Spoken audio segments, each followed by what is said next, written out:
Principal takes one look at girl's prom dress and suspends her on the spot. She wiped away her tears as the principal continued yelling at her. The security guard was already dragging her out of the premises, begging her to comply.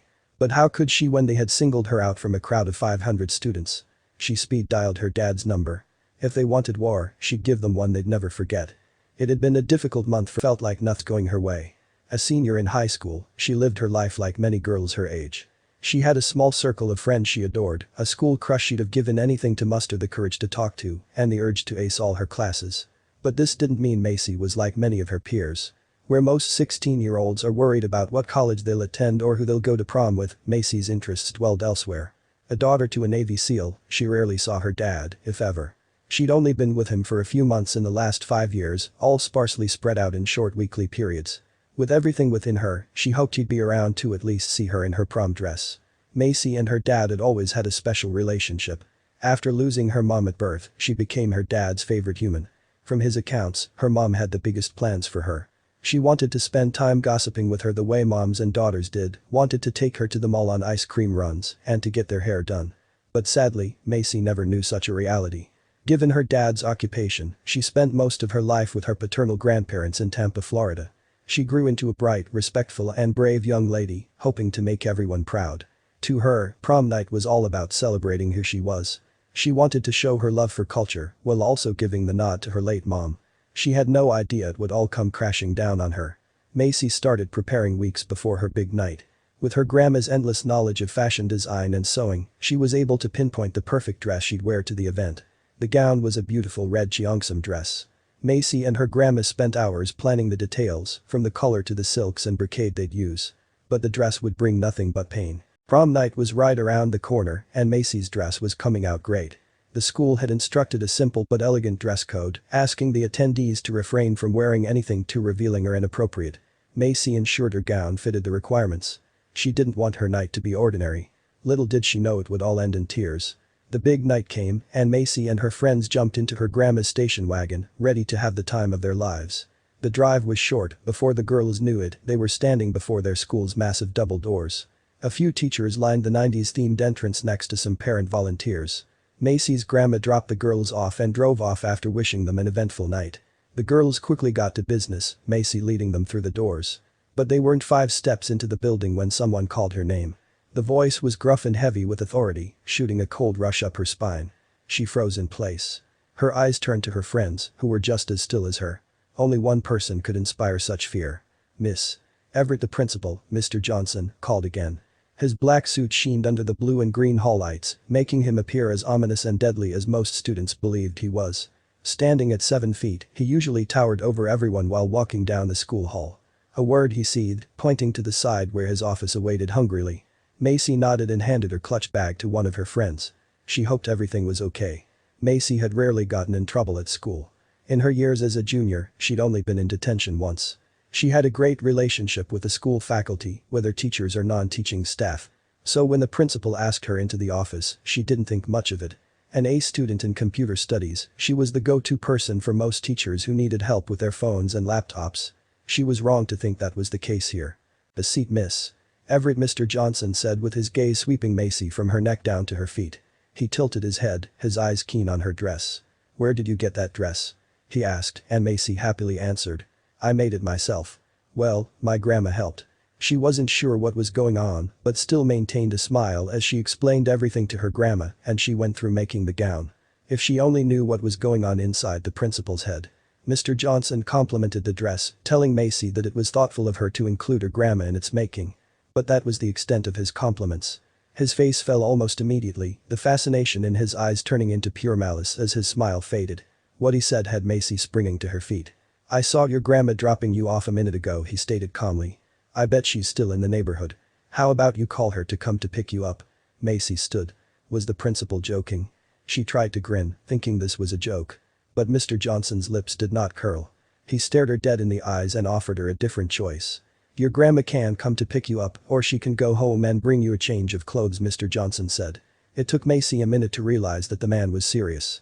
The weight of his words began sinking through her skin. It permeated with a sickly force that sapped all the energy from her body. Why was Mr. Johnson doing this to her and tonight of all nights? Why? Macy stammered. "Why are you doing this?" Her dress abided by every rule in the school's dress code. She'd even ensured that the thigh slit, common in most Cheongsam dresses, didn't go past her mid-thigh. Her eyes cast down to the red gown and she whirled around, trying to see if anything was wrong. Mr. Johnson, still staring at her, would clarify his intentions. "We are an all-inclusive educational institution," he began. "We respect every child that passes through our hands regardless of race, gender, orientation, or any related backgrounds." He sat in his chair, slowly swiveling with his fingers steepled before him. "A Cheongsam dress is a piece of timeless culture, Miss Everett. Do you, by any chance, have any relatives from China?" Macy had to stifle a sigh when she heard Mr. Johnson's reason for calling out her dress. Her heartbeat slowed down and she got ready to prove that wearing the dress wasn't wrong on her part. "Well, sir," she said confidently. "I don't have any direct relatives from there, but—" Mr. Johnson lifted one of his hands. "But nothing, Miss Everett," he said. "No blood relation, no dress." "What?" Macy mumbled. "I spent weeks making this dress, The rules are clear, Miss Everett. The night is still young. Just hurry home, change your dress, and come back." Macy took a shaky step back. The way Mr. Johnson talked made her feel like he was giving her a choice. But having spent time under his leadership as principal, she knew that wasn't the case. But how could she go home and change when she'd given this dress everything? She didn't have anything in her closet that matched the night's criteria and knew she'd never find a suitable dress this late at night. She thought about the text she'd sent her dad earlier that day, promising him photos from her prom. He'd wanted to be the one to drive her to the event but sadly couldn't. And now this was happening. Although Macy and her dad rarely saw each other in person, they always talked over video and phone call. Macy always sent him photos from her daily life, ensuring he was always in the loop. Given the nature of his occupation, she was in constant fear for his life. She didn't want him to miss anything happening on her end. At the start of the month, her dad had promised to take some time off work to come. He meant to be there for her prom. Everything was going great until trouble struck. Macy and her dad had made plans to drive to prom night together. But at the start of the final week, he got called into work, forcing them to cancel their month-long plans. Macy was beyond crushed, but the good daughter that she was, she promised to send as many pictures as her phone could take. Her dad also assured her he'd make it home as soon as his mission was over. But as with everything else, their plans would not see the light of day. Macy fidgeted before the principal, on the verge of tears. She had never shed a tear before anyone other than her grandparents. She wasn't about to start now.